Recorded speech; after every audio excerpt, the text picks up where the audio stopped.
Olá, meus irmãos, a paz de nosso Senhor e Salvador Jesus Cristo. Sejam todos muito bem-vindos a este vídeo. Queridos, antes de qualquer coisa, eu gostaria que você desse aí o seu like, tá bom, meu amado? E se você ainda não é inscrito, faça a sua importante inscrição no meu canal, é muito importante. Também faça comentários, você está à vontade, pode concordar, pode discordar, fique totalmente à vontade. Queridos, nesta oportunidade nós vamos falar sobre as 7 igrejas da Ásia Menor. Tá bom? Nós vamos trabalhar as 7 igrejas da Ásia. E eu começo aqui com esta pergunta: será que as 7 igrejas representam 7 períodos da igreja aqui na Terra? Será? Os dispensacionalistas ou pré-tribulacionistas dizem que as 7 igrejas representam 7 períodos da igreja, desde os tempos apostólicos até o último período em que Cristo voltará aqui para a Terra.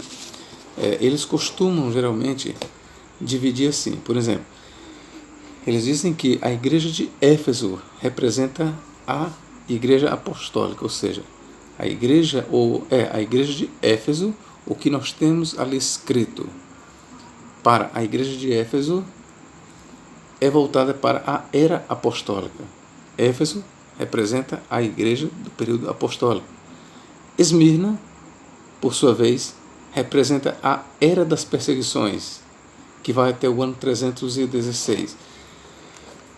Pérgamo representa a era do favor imperial, que vai de 316 ao ano 500. Tiatira representa a era negra, que vai de 500 a 1500. Sardes representa o tempo da reforma, ou é a igreja da reforma, que vai de 1500 a 1700. Filadélfia é a igreja das missões modernas, ou Filadélfia representa a igreja fiel, a igreja que será arrebatada. Por assim dizer, Filadélfia representa uma era que vai de 1700 a 1900, seria a igreja das missões, tá bem? Além de significar, por Filadélfia, significa a igreja verdadeira, a igreja que será tirada aqui da terra antes que comece a grande tribulação. Por fim, nós temos a igreja de Laodiceia. O que ela representa? Representa a igreja apóstata. De acordo, então, com o esquema de Russell Norman Champlin, que eu estou lendo aqui, ele está trazendo aqui a linha de pensamento dispensacionalista, ela representa a era da igreja apóstata, que começa no ano de 1900 e se estende até os nossos dias. Geralmente os dispensacionalistas, queridos, eles entendem que essas duas igrejas, Filadélfia e Laodiceia, elas andam juntas. Por assim dizer, Filadélfia representa a igreja verdadeira e Laodiceia representa a igreja falsa.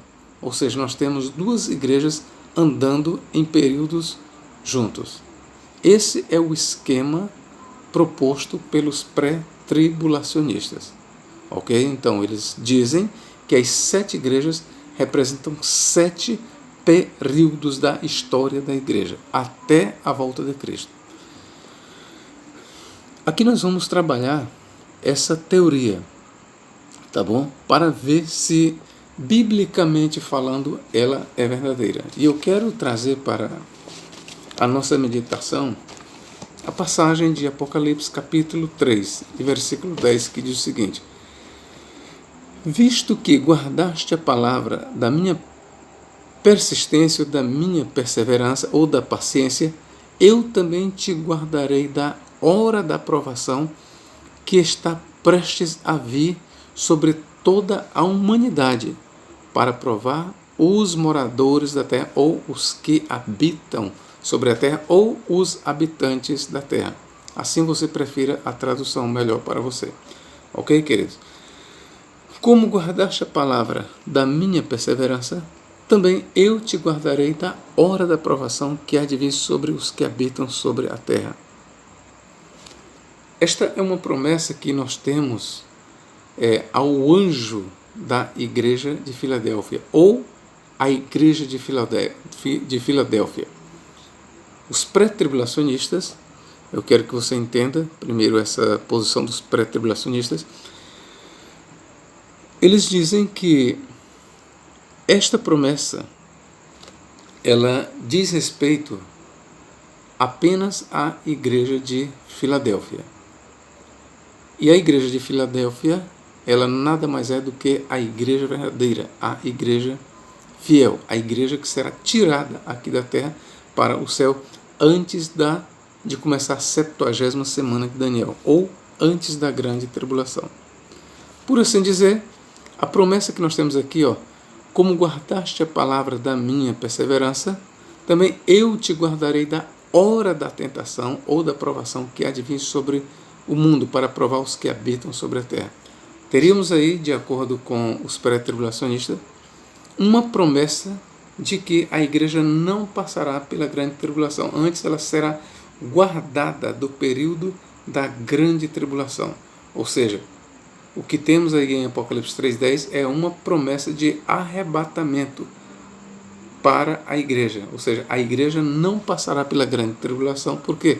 Porque ela será retirada aqui da terra antes que comece a grande tribulação. E aqui, a partir deste texto, nós vamos trabalhar realmente o que está no pensamento do autor sagrado. Será que o autor sagrado, quando ele diz estas palavras em Apocalipse 3:10, realmente ele está ensinando que a igreja não passará pela grande tribulação? Será que o autor sagrado, ele está realmente dizendo que a igreja não estará aqui na terra no período da 70ª semana de Daniel? Será que o autor está dizendo que a igreja não enfrentará o anticristo? Será que João está realmente dizendo isso nestas palavras? Como guardaste a minha palavra, ou a palavra da minha perseverança, também eu te guardarei da hora da provação. Será que por hora da provação o autor está querendo dizer 7 anos de tribulação, dos quais a igreja estará isenta, ou seja, ela será arrebatada para o céu, para não passar pelos 7 anos da grande tribulação na terra? Será que é isso que o autor está dizendo? Então, meu irmão, você é convidado a continuar assistindo este vídeo. Primeiro eu quero chamar a sua atenção para um detalhe. No grego, a expressão que nós temos para hora da provação, no grego, nós temos exatamente isso aqui, Tes, vou ler melhor. Ectes horas tu peirasmu, da hora da provação. No grego nós temos ectes horas tu peirasmu, da hora da provação ou da tentação. Agora, o que seria, na mente do autor sagrado, na mente de João, essa expressão, hora da provação, horas tu perasmu, hora da provação? O que o autor tinha em mente por esta expressão, hora da provação? Ora, queridos, aqui é onde eu quero prender a sua atenção. Eu gostaria que você ouvisse atentamente a cada palavra que eu vou pronunciar. Atente para cada palavra. Eu convido você a ler aqui eu vou abrir aqui o Talmud, no Sanhedrin. Esta expressão, ela é típica do judaísmo. E esta expressão, hora da provação, ela diz respeito ao que na escatologia judaica nós chamamos de Hevlei Mashiach, ou seja, dores de parto do Mashiach. A hora da provação que João fala em Apocalipse capítulo 3 e versículo 10, na apocalíptica judaica ou no Talmud, conforme nós temos no Sanhedrin, é Hevlei Mashiach, dores de parto do Mashiach. Eu quero ler aqui no capítulo 98, parte B, do Sanhedrin, sobre este período. Olha o que o Sanhedrin diz. A Gemara trata sobre o período conhecido como Hevlei Mashiach, isto é, as dores de parto do Mashiach. O Rav disse, o filho de Davi não virá enquanto o reinado não tiver estendido o seu domínio sobre Israel por 9 meses. Conforme está dito, portanto, ele entregará até o tempo em que uma parturiente tiver dado à luz. Então o restante de seus irmãos voltará com os filhos de Israel. Aqui disse Ulá, que ele, isto é, o Mashiach, venha, mas que eu não veja. O mesmo disse Rabba, que ele venha, mas que eu não veja. Mas o Rav Yosef disse, que ele venha, e eu mereça sentar na sombra do esterco de seu burro. Abba perguntou a Rabba, por que você não quer ver a chegada do Mashiach? Se for por temor das dores de parto do Mashiach, isto não é possível. Foi ensinado em um Beraita. Os estudantes do Rabi Elazar perguntaram-lhe, o que a pessoa pode fazer para ser poupada das dores de parto do Mashiach? Isso aqui é importante, irmãos. Eu quero chamar a sua atenção principalmente para este versículo aqui. O que a pessoa pode fazer para ser poupada das dores de parto do Mashiach? E por poupada das dores de parto do Mashiach, a mesma coisa de ser guardada da hora da tentação. Prossigamos. O Rabi Elazar respondeu, ela deve ocupar-se com o estudo da Torá e com a realização de atos de bondade. E o mestre, isto é, o Rabba, é a personificação da Torá e da bondade. Rabba, a Gemara responde, Rabba respondeu-lhe, o meu medo é que um pecado me faça perder qualquer proteção que eu tenha adquirido. Então, queridos, veja aqui que nós temos aqui, em Apocalipse, capítulo 3, esta promessa, como guardaste a palavra da minha perseverança, isto mostra uma igreja fiel, isto mostra um servo de Deus fiel.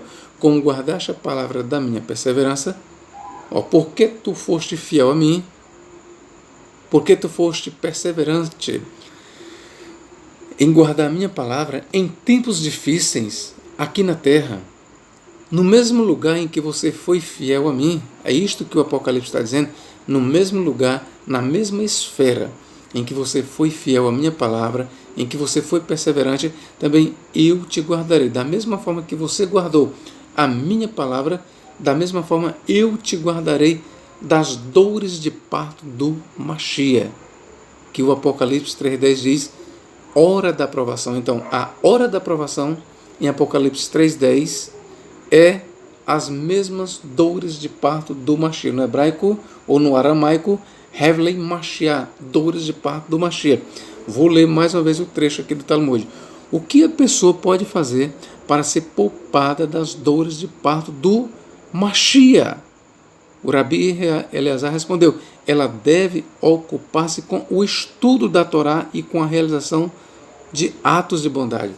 Você sabe o que o Talmud está dizendo?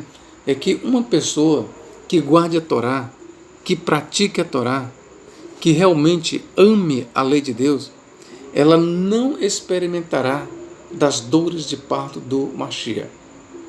E para ficar mais claro, o que são as dores de parto do Mashiach? O que é as dores de parto do Mashiach? Ora, por dores de parto do Mashiach nós entendemos um período de extrema e grande calamidade que cairá sobre os habitantes da terra. No período que nós chamamos as dores de parto do Mashiach, o mundo experimentará grandes desgraças. Haverá grandes convulsões, terremotos, fomes, pestilência, guerra. Haverá coisas espantosas no céu, na terra, bramido do mar, das ondas, agitação das nações. Este período de grandes convulsões, de grandes agitações, é na escatologia judaica, talmúdica, por assim dizer, chamado de Hevlei Mashiach, dores de parto do Mashiach. E é interessante aqui que o Talmud diz que os fiéis guardadores da Torá, aqueles que serem ricos em boas obras, eles não experimentarão das dores de parto do Mashiach. Estarão aqui na terra? Sim. Mas assim como os filhos de Israel foram poupados das pragas que caíram sobre a terra do Egito, não sendo tirados para o céu, mas aqui na terra eles foram poupados das 10 pragas que varreram a terra do Egito, assim também, no período que nós chamamos de dores de parto do Mashiach, os fiéis que estiverem aqui na terra, óbvio, eles serão guardados da hora da provação, ou seja, serão guardados das dores de parto do Mashiach. E quando o livro do Apocalipse, capítulo 3, versículo 10, fala da hora da provação, está falando das dores de parto do Mashiach. É isso. E essas dores de parto do Mashiach, queridos, eu quero ainda dizer para você que o apóstolo Paulo, ele chama este período de grandes calamidades. Ele faz referência também a este período. Este período aqui, período de grandes calamidades, essas grandes calamidades que caracterizam as dores de parto do Mashiach, a hora da provação, o apóstolo Paulo ele trata, bem aqui, Romanos capítulo 5 e versículo 9, é o que ele diz aqui. Logo, muito mais, agora, sendo justificados pelo seu sangue, seremos por ele salvos da ira. Ora, é claro que os acontecimentos, ou seja, as calamidades, as convulsões, os acontecimentos que virão no que nós chamamos as dores de parto do Mashiach, são manifestações da ira de Deus. Sendo assim, sobre esta ira que varrerá o mundo, que cairá sobre o mundo, desta ira, o apóstolo Paulo diz o quê?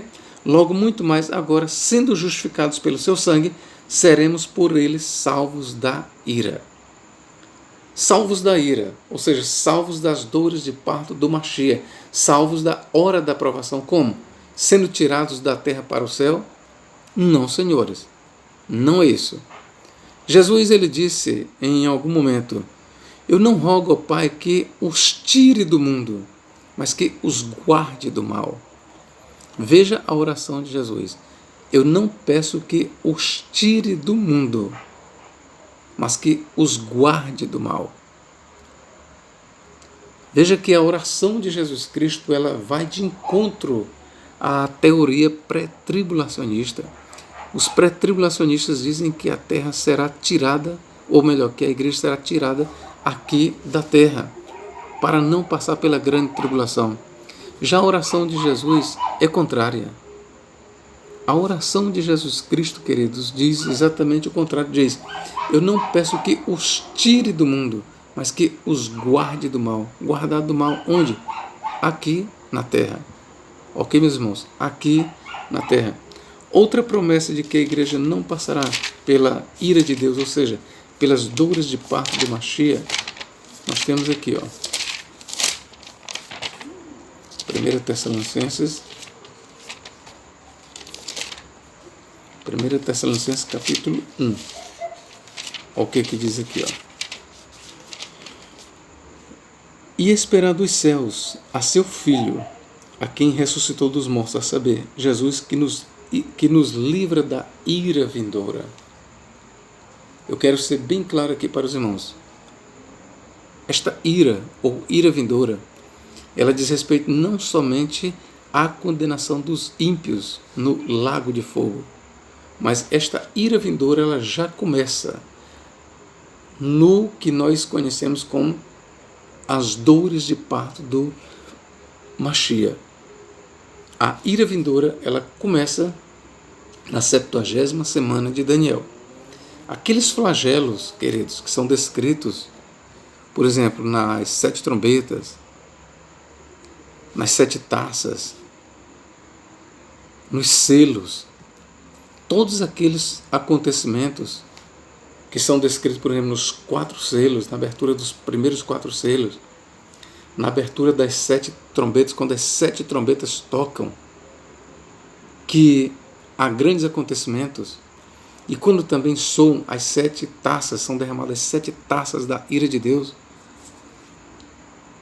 tudo aquilo que caracteriza o período dos 4 selos, que caracteriza aqueles acontecimentos que caracterizam o período das 7 trombetas e das 7 taças da ira, ali é a ira de Deus derramada sobre os habitantes da terra. E esta ira, ela caracteriza o que nós chamamos de dores de parto do Mashiach, ou hora da provação. E esta ira, a Bíblia promete que desta ira a igreja não experimentará. Estará aqui na terra sim, mas não experimentará das dores de parto do Mashiach. É o que diz o apóstolo Paulo. E esperar dos céus a seu Filho, a quem ressuscitou dos mortos, a saber, Jesus que nos livra da ira futura. 1 Tessalonicenses 5,9 é o que diz aqui mais? Que morreu por nós, para que? 1 Tessalonicenses 5,9, é isso mesmo. Porque Deus não nos destinou para a ira. Porque Deus não nos destinou para a ira.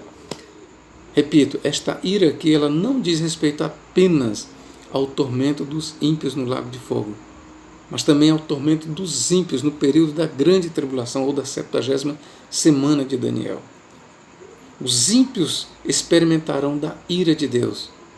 Os ímpios que estiverem aqui na terra, no período do anticristo, eles experimentarão da ira de Deus. Mas a igreja, ela será guardada da ira de Deus. Onde? No céu? Não, aqui na terra. Ok? E é isso que nós temos em Apocalipse capítulo 3 e versículo 10. Também eu te guardarei da hora da provação, que há de vir sobre os que habitam sobre a terra.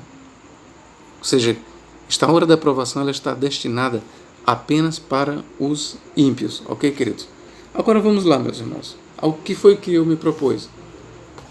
Será que é verdade que as 7 igrejas representam 7 períodos? Será? Será que, por exemplo, olha o que diz aqui, Apocalipse 1:11. O que vês, escreve-o num livro e envia-o às 7 igrejas que estão na Ásia. Quando o autor escreveu, havia realmente 7 igrejas na Ásia. A Éfeso, a Esmirna, a Pérgamo, a Tiatira, a Sardes, a Filadélfia e a Laodiceia. Então, de acordo com os essas 7 igrejas são 7 períodos, como eu já mostrei. Mas será que é isso mesmo? Eu vou lhes mostrar como não é. 7 igrejas são 7 igrejas que representam toda a cristandade, toda a igreja, diga-se de passagem, a igreja do período do autor sagrado. João, ele escreveu para a igreja da sua época. Repito, João, o escritor aqui, ele escreveu para a igreja da sua época.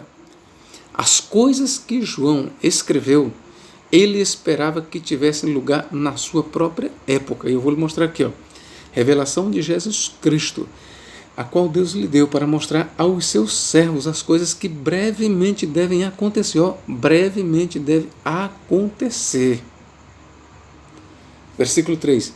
E bem-aventurado é aquele que lê e os que ouvem as palavras desta profecia e guardam as coisas que nela estão escritas, porque o tempo está próximo. Então, para o autor sagrado, meus irmãos, as suas predições, as suas visões, o que ele escreveu, teria lugar ainda na sua própria geração. Ele não esperava, digo para vocês, quem escreveu o livro do Apocalipse, ele esperava presenciar tudo o que ele escreveu, tudo o que ele disse que viu, todas as suas visões, ele esperava que tivesse o seu cumprimento na sua própria época. Então não é verdade que o autor sagrado, ao falar das 7 igrejas, falou em 7 eras, que vai desde os dias de Cristo até o dia da sua volta. Não. As coisas que ele descreve nas 7 igrejas, nas 7 cartas, são coisas que aconteciam na sua época. E eu vou lhe provar como esta promessa bem aqui, ó. Apocalipse capítulo 3, versículo 10, ó, também eu te guardarei da hora da aprovação. Eu vou lhe provar como isso aqui não é uma promessa destinada apenas para a igreja de Filadélfia, mas para todos os fiéis de todas as igrejas. Inclusive, eu vou lhe mostrar, está entendendo, como esta promessa, também eu te guardarei da hora da aprovação, essa mesma promessa, ela se aplica também, ó, à igreja de Éfeso, ela se aplica à igreja de Esmirna, ela se aplica à igreja de Pérgamo, ela se aplica à igreja de Tiatira, ela se aplica à igreja de Sardes e ela se aplica à igreja de Filadélfia, que é onde está a promessa, e se aplica à igreja de Laodiceia. Como é, professor, que você vai provar? É simples, meu irmão. Veja bem, em cada uma destas igrejas, nós temos uma promessa. Eu vou começar aqui por Apocalipse capítulo 3 e capítulo 3, que nós temos aqui, ó, 5ª carta à igreja, 6ª carta à igreja de Filadélfia. Vamos ver aqui uma promessa que nós temos aqui na igreja de Filadélfia. 3:12, é o que diz, ó.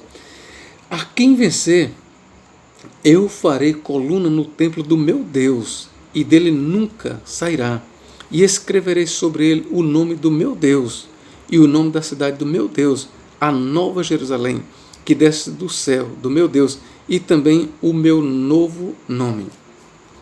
Aqui eu pergunto para você, você acha que estas promessas aqui,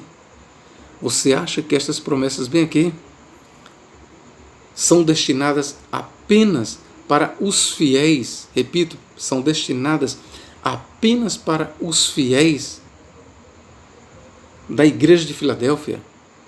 Pois eu digo que não. Aqui eu lhe digo sem medo de errar. O que eu leio bem aqui, ó, a quem vencer, ou ao vencedor, eu farei coluna no templo do meu Deus, e dele nunca sairá, e escreverei sobre ele o nome do meu Deus, e o nome da cidade do meu Deus, a Nova Jerusalém, que desce do céu, do meu Deus, e também o meu novo nome. Isso aqui se aplica a todas as igrejas, queridos. Como professor, mas eu nunca tinha ouvido falar, pois fique sabendo que esta promessa bem aqui, feita à igreja ou na igreja ou à igreja de Filadélfia, essa mesma promessa aqui, essas coisas aqui ao vencedor, elas também se destinam também, ó, à igreja de Éfeso e também se destina à igreja de Esmirna. Em outras palavras, o que se diz aqui para os fiéis da igreja de Filadélfia serve também para os fiéis de todas as demais igrejas. Versículo 13 é o que diz, 3:13. Quem tem ouvidos, ouça o que o Espírito diz às igrejas. Está no plural. Quem tem ouvidos, ouça o que o Espírito diz às igrejas. Então, o que o Espírito está dizendo aqui para a igreja de Filadélfia, meu irmão, serve também para todas as demais igrejas. Assim também, esta promessa aqui, ó, como guardaste a palavra da minha paciência, também eu te guardarei da hora da tentação. Esta promessa aqui de guardar da hora da tentação, ou seja, de guardar das dores de parto do Machia, ela se estende para todas as igrejas. Ó, quem tem ouvidos, ouça o que o Espírito diz às igrejas. Isso aqui não é uma promessa que diz respeito apenas aos fiéis da igreja de Filadélfia, mas esta promessa de guardar os fiéis ou o vencedor da hora da provação ou das dores de parto do Machia, nós podemos dizer sem medo de errar, isso aqui também se aplica a todas as igrejas. E como é que eu já estou lhe provando e vou lhe provar? Vou te fazer uma pergunta bem aqui. Capítulo 2, versículo 7, vamos lá. Que nós estamos aqui na igreja de Éfeso. Nós temos aqui uma promessa para a igreja de Éfeso, os fiéis da igreja de Éfeso. O que diz aqui, ó? Quem tem ouvidos, ouça o que o Espírito diz às igrejas. Ó, começa assim, ó. Quem tem ouvidos, ouça o que o Espírito diz às igrejas. Ao que vencer, dar-lhe a comer da árvore da vida, que está no meio do paraíso de Deus. Agora eu te pergunto, será que esta promessa, dar-lhe a comer da árvore da vida, é só para os crentes da igreja de Éfeso? Será que esta promessa aqui não pode também se aplicar aos crentes fiéis da igreja de Filadélfia? Pode, meu irmão. Pode. Outro exemplo que eu vou te dar aqui. Vamos aqui para a igreja de Esmirna. Versículo 11. Quem tem ouvidos, ouça o que o Espírito diz às igrejas. O que vencer não receberá o dano da segunda morte. Bom, será que apenas os crentes da igreja de Esmirna não receberão o dano da segunda morte? O que você acha? Será que os fiéis da igreja de Filadélfia receberão o dano da segunda morte? Será que os fiéis de outras igrejas receberão o dano da segunda morte? Você vai concordar comigo? Claro que não, professor. Esta promessa aqui, quem tem ouvidos, ouça o que o Espírito diz às igrejas, é para as igrejas. O que vencer não receberá o dano da segunda morte. Professor, esta promessa aqui, o dano, não receberá o dano da segunda morte, ela aplica-se a todas as igrejas e não somente à igreja de Esmirna. Exatamente, querido. Da mesma forma, meu irmão, que as promessas que eu vou continuar lendo aqui, ó. A promessa que nós temos aqui, a igreja de Pérgamo. Quem tem ouvidos, versículo 2:17. Quem tem ouvidos, ouça o que o Espírito diz às igrejas. Veja que está no plural. Ao que vencer, darei eu a comer do maná escondido, e dar-lhe uma pedra branca, e na pedra um novo nome escrito, o qual ninguém conhece senão aquele que o recebe. Essa promessa aqui, que está destinada aos fiéis da igreja de Pérgamo, você há de ouvir que esta promessa aqui, ela também se estende a todas as demais igrejas. Você há de ouvir comigo. Vamos continuar. Quarta igreja, a igreja de Tiatira. Olha o que se promete à igreja de Tiatira. Olha o que se promete. Ao que vencer e guardar até o fim as minhas obras, eu lhe darei poder sobre as nações. Veja que aqui é uma promessa para os fiéis da igreja de Tiatira. E com vara de ferro as regerá, e serão quebradas, como vaso de oleiro, como também recebi de meu Pai.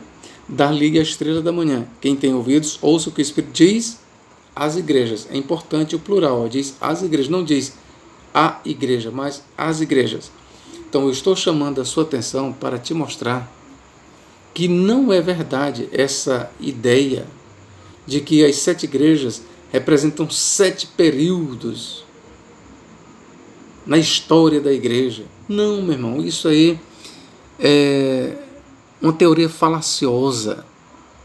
Isso é o dispensacionalismo que inventou isso.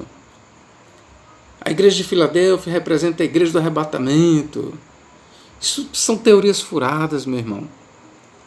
As boas promessas que temos numa carta, aplica-se às demais. As boas promessas que temos para o anjo da igreja de Filadélfia, aplica-se também a todos os fiéis das demais igrejas. Tá bom? O que eu acabei de ler aqui, em Apocalipse capítulo 3, versículos 26 a 28, aplicam-se a todas as igrejas. Ó, quem tem ouvidos, ouça o que o Espírito diz às igrejas. Quinta carta, a igreja de Sardes. Olha o que se diz aqui para a igreja de Sardes. O que vencer será vestido de vestes brancas, e de maneira nenhuma riscarei o seu nome do livro da vida, e confessarei o seu nome diante de meu Pai e diante de seus anjos. Versículo 6, quem tem ouvidos, ouça o que o Espírito diz às igrejas. É o livro do Apocalipse quem está dizendo, meu irmão, que essas promessas aqui, eu não posso dizer que essa promessa aqui diz respeito apenas à igreja de Sardes. E os próprios pré-tribulacionistas são obrigados a reconhecer que estas promessas aqui, as 7 promessas, aplicam-se a todas as igrejas, a todos os fiéis de todas as igrejas. Da mesma forma, a promessa de Apocalipse capítulo 3, versículo 10, que diz: como guardaste a palavra da minha perseverança, também eu te guardarei da hora da aprovação. Essa promessa aí, assim como as 7 promessas aos vencedores, que diz: ao vencedor eu lhe concederei o quê? O que vencer será vestido de vestes brancas, e de maneira nenhuma riscarei o seu nome do livro da vida, e confessarei o seu nome diante de meu Pai e diante de seus anjos. Ora, o que eu estou lendo aqui, essa promessa que nós temos aqui na igreja de Sardes, é também para as demais igrejas. Da mesma forma, a promessa que eu tenho de livramento da hora da aprovação, da hora da tribulação, ou da isenção das dores de parto do Mashiach, aplica-se a todos os fiéis de todas as igrejas. Essa é a verdade. Esse é o pensamento do autor sagrado. Esse é o pensamento. Sexta carta à igreja de Filadélfia. Como eu já li para vocês, tá bom? Eu já mostrei para vocês que as promessas que nós temos aqui, ó, Apocalipse 3,12, aplica-se a todas as igrejas. Versículo 13. Quem tem ouvidos, ouça o que o Espírito diz às igrejas. Sétima carta à igreja de Laodiceia. O que é que eu tenho aqui para a igreja, ou na igreja de Laodiceia, ou para a igreja de Laodiceia? 3,21. Ao que vencer, lhe concederei que se assente comigo no meu trono, assim como eu venci e me assentei com meu Pai no seu trono. Será que esta promessa aqui é só para a igreja de Laodiceia? Será, meu irmão? Não. Esta promessa aqui, ao que vencer, lhe concederei que se assente comigo no meu trono, assim como eu venci e me assentei com meu Pai no seu trono. Esta promessa aqui, ela diz respeito a todas as igrejas. Olha o que diz o versículo 22. Quem tem ouvidos, ouça o que o Espírito diz às igrejas. É preciso que nós atentemos para os detalhes, queridos. Por que eu estou fazendo esse estudo? Para desmontar, para refutar este falacioso ensino do pré-tribulacionismo, de querer canalizar a promessa de livramento da hora da aprovação apenas para a igreja de Filadélfia. Não! Quando em Apocalipse 3,10 está escrito, também eu te guardarei da hora da aprovação, aquilo ali serve também para os fiéis das demais igrejas. Repito, em Apocalipse 3,10 diz, como guardaste a minha palavra da minha paciência, também eu te guardarei da hora da tribulação ou da aprovação. Este guardar da hora da aprovação, esta promessa de livramento, de guardar, de proteção, ainda que ela esteja ali na igreja de Filadélfia, foi dita para os fiéis da igreja de Filadélfia, mas isso serve para os fiéis das demais igrejas. Logo cai por terra essa ideia de que as 7 igrejas representam 7 períodos. As 7 igrejas, meus irmãos, representam toda a igreja de Cristo. E eu quero ainda lhes dizer que, historicamente falando, quando João escreveu o Apocalipse, quando ele faz isso bem aqui, o que vês, escreve-o num livro e envia-o às 7 igrejas que estão na Ásia. Não havia apenas 7 igrejas na Ásia. Não havia apenas 7 comunidades cristãs na Ásia. Havia mais. Mas por que ele escolheu apenas 7? O 7 representa a totalidade, a perfeição, a plenitude, a completude. 7 fala de totalidade. O que o autor tem em mente aqui, o número 7, vou dizer, e já estou dizendo, representa a totalidade. O que o autor está dizendo aqui é para toda a igreja. Ele escolheu 7 para representar o todo. Então, tudo o que ele escreveu aqui no Apocalipse, tudo, destina-se à igreja. E as coisas boas, as boas promessas, destinam-se aos fiéis de todas as igrejas. Ok, meu irmão? Eu tenho certeza que você talvez nunca tinha ouvido esta explicação.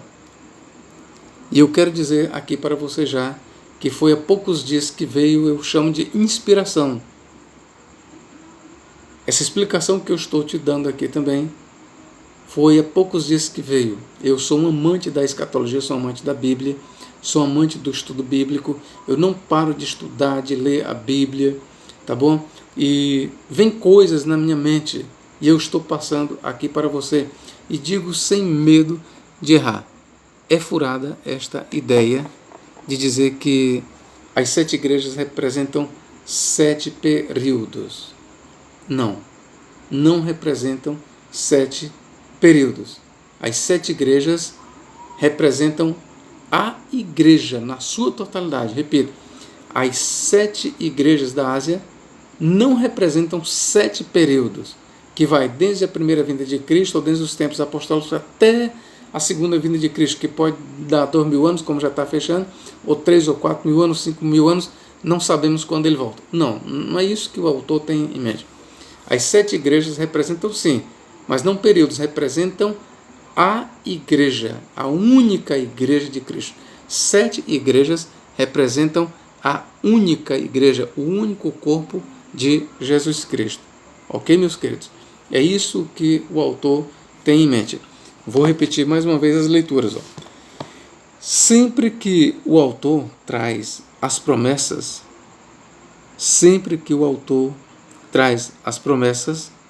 tá bom? Olha o que ele diz aqui, ó. Ele finaliza ou começa com essa expressão. Ele finaliza ou começa com essa expressão. Por exemplo, Apocalipse 2,7 diz, ó, quem tem ouvidos, ouça o que o Espírito diz às igrejas. E aí ele prossegue, ao que vencer, dar-lhe a comer da árvore da vida, que está no meio do paraíso de Deus. Ó, ele diz às igrejas. Na segunda carta à igreja de Esmirna, ele começa da mesma forma. Ó, ele começa e ele vai e diz, ó, quem tem ouvidos, ouça o que o Espírito diz às igrejas. O que vencer não receberá o dano da segunda morte. Veja que é para as igrejas. Terceira carta à igreja de Pérgamo. Olha o que ele diz aqui, ó, que é para as igrejas. Vamos lá aqui. Quem tem ouvidos, versículo 17, quem tem ouvidos, ouça o que o Espírito diz às igrejas. Ao que vencer, darei eu a comer do maná escondido. E assim por diante. Sempre ele traz a promessa, ou ele precede. Quem tem ouvidos diz, quem tem ouvidos, ouça o que o Espírito diz às igrejas. Sempre ele diz, antes da promessa ou depois da promessa. Mas ele diz que é para as igrejas. Aqui, em Apocalipse, capítulo 2, versículos 26 a 28, nós temos as promessas. E ele finaliza com isso aqui, ó, 2:29. Quem tem ouvidos, ouça o que o Espírito diz às igrejas. Por 7 vezes ele diz, quem tem ouvidos, ouça o que o Espírito diz às igrejas. Capítulo 3, versículo 6. Quem tem ouvidos, ouça o que o Espírito diz às igrejas. Capítulo 3 e versículo 13. Quem tem ouvidos, ouça o que o Espírito diz às igrejas. Capítulo 3 e versículo 23. Quem tem ouvidos, ouça o que o Espírito diz às igrejas. Então, todas as promessas do livro do Apocalipse, comer da árvore da vida, comer do maná escondido, ter um novo nome, herdar a estrela da manhã, e assim por diante, ser livrado da hora da provação, tudo isso foi prometido para as igrejas e não apenas para uma igreja. Ok, meu irmão? Se você gostou deste vídeo, eu gostaria que você compartilhasse. Se você gostou, professor, eu gostei muito do seu ensino, professor, eu aprendi muito, pois compartilhe este ensino. Tá bom, meu irmão? Compartilhe este ensino com o maior número de pessoas que você conhecer. Compartilhe, tá bom? Professor, mas eu gostei muito do seu vídeo, pois compartilhe, me ajude nesta empreitada, neste mistério. Se você ainda não é inscrito, faça agora a sua inscrição. Me ajude. Se você ainda não é inscrito, não saia deste vídeo sem antes fazer a sua inscrição. Faça a sua inscrição. Me abençoe fazendo a sua inscrição. Me abençoe. Ok, meu irmão? Me abençoe. Assim como você está sendo abençoado com este ensino, me abençoe fazendo a sua inscrição e reparta este vídeo com o máximo de amigos que você tiver. Que Deus possa te abençoar e te guardar e nos guardar em o nome de Jesus. Amém.